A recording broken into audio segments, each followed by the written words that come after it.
ये मेरी संगत में 2 सालों से था, पर पता नहीं कैसे नवंबर में इसको एक ऐसे इंसान की संगत लगी जिसने इसको डिस्ट्रैक्ट कर दिया।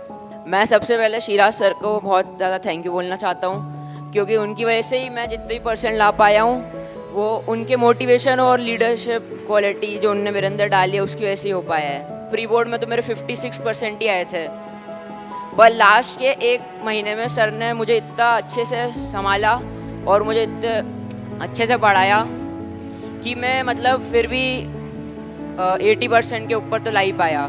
तो उसके लिए मैं सर का बहुत ज़्यादा धन्यवाद करना चाहता हूँ। Thank you sir.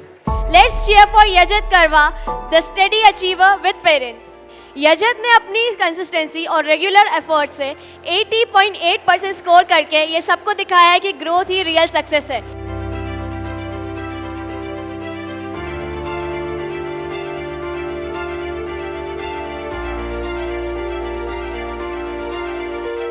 यजत ने 8th में बहुत अच्छा इंप्रूवमेंट दिखाया, 87 पे आया। 9th में और अच्छा इंप्रूवमेंट दिखाया, 89 क्रॉस करा। मेरा इससे टारगेट था कि मैं इसमें फुल मार्क्स चाहिए बेटा। मुझे पूरी उम्मीद थी कि ये बच्चा मेरी उम्मीदों पे खरा उतरेगा। पर आज आपको सीखना पड़ेगा कि ये हर बच्चे के साथ हो सकता है। एक गलत संगत, बोलते हैं संगत का इफेक्ट क्या होता है कि एक चावल कुमकुम के साथ मिल जाए तो मस्तक तक पहुंच जाता है, और एक चावल 10 चीजों के साथ मिल जाए तो खिचड़ी बन जाता है जिसकी कोई वैल्यू नहीं है।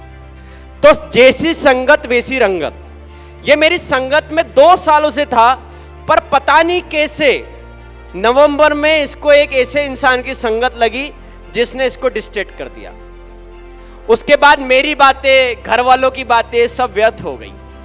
इस उम्र में बहुत जल्दी डाइवर्जन आता है बेटा, पर आपको यह समझना पड़ेगा कि ये आपके साथ भी हो सकता है जो इस बच्चे के साथ हुआ।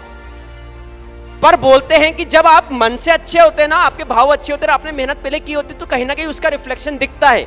टाइम लगा हमको, मतलब मम्मी, मुझे याद है प्रीनोल एग्जाम के बाद मम्मी पापा आए थे और 60-62% पे ये भैया आ गया था हमारा, और कुछ समझ नहीं आ रहा था और ये बोल भी ऐसा रहा था तो क्या हो जाएगा, नहीं बने परसेंट तो कोई बात नहीं, यहां तक बोल दिया था। अब इसके बाद बताओ हम क्या करें।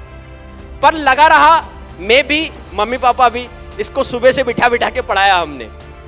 सुबह से 8 बजे भैया तू यहीं आ, घर पे मत पढ़, यहीं आ यहीं आ यहीं आ, लगा रहा। तो किसी भी कंडीशन में 80, तो मुझे वैसे तो मेरा 90 का टारगेट था, पर जिस सिचुएशन में खड़ा हो गया था तो मुझे लग रहा था कि यार इसका 10th नहीं बिगड़ना चाहिए किसी भी कंडीशन में, क्योंकि इससे मुझे बहुत लगाव था। मैंने इसको 8th में पढ़ाया था। 8th में मैंने बहुत कम बच्चों को पढ़ाया, यहाँ पर तो कोई भी नहीं है, और इस अकेले बच्चे को पढ़ाया था और तैयार किया था मैंने। तो मुझे पूरा विश्वास था कि ये नाम रोशन करेगा, और इसीलिए फिर मैं लगा रहा, और वापस लगे रहने के कारण 80% क्रॉस करे। इसलिए मेरे को बस ये खुशी है कि कम से कम एट द एंड इसने मेरे नाम की लाज जरूर रख ली, और आज अवार्ड लेने यहाँ पे खड़ा है। बस मेरे लिए यही बहुत बड़ी खुशी है। एक बार इसके लिए तालियां बजाओ। पर ये मैं आपको सीख दे रहा हूं कि डिस्ट्रैक्शन सबकी लाइफ में आते हैं, पर आप कितनी जल्दी उसको ओवरकम करोगे वो इंपॉर्टेंट है। इसने 10th में ही ओवरकम कर लिया, हो सकता है 2-3 साल बाद ओवरकम होता। अब वापस नई शुरुआत करिए 11 से पीसीएम लेके, और मुझे लगता है कि अब अपनी गलतियों से सीख लेके इस बार प्रूव करके दिखाएगा। मैं सबसे पहले शिराज सर को बहुत ज़्यादा थैंक यू बोलना चाहता हूँ, क्योंकि उनकी वजह से ही मैं जितने भी परसेंट ला पाया हूँ वो उनके मोटिवेशन और लीडरशिप क्वालिटी जो उनने मेरे अंदर डाली है उसकी वजह से ही हो पाया है।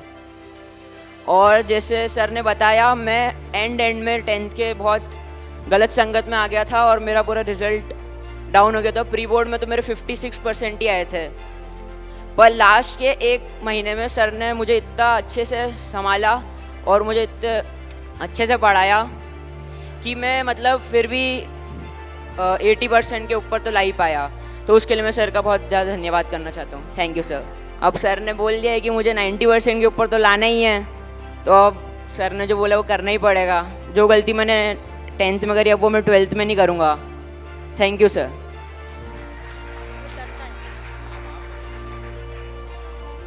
सबसे पहले तो शिराज सर को बहुत बहुत बधाई अपने इंस्टीट्यूट की 11th एनिवर्सरी कंप्लीट करने के लिए।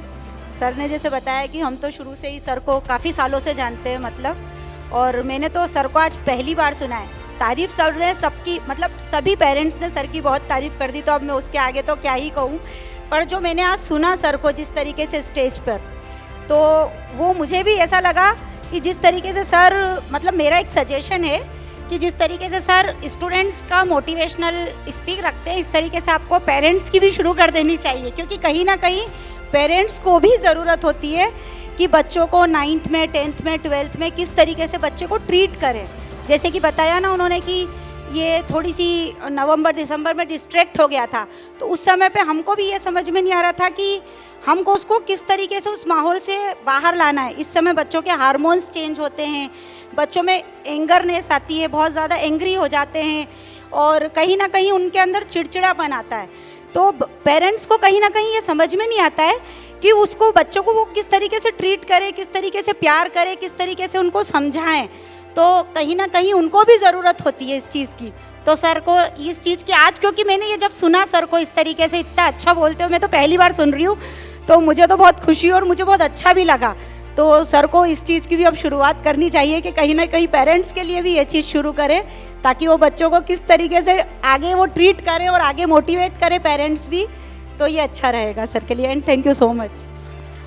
लास्ट ईयर वैसे 10th एनिवर्सरी पे चूँकि लाइट नहीं थी, तो 1 घंटे मैंने पेरेंट्स को लास्ट ईयर स्पीच दी थी और उससे मुझे भी ये लगा था कि मुझे पेरेंट्स के लिए बोलना चाहिए।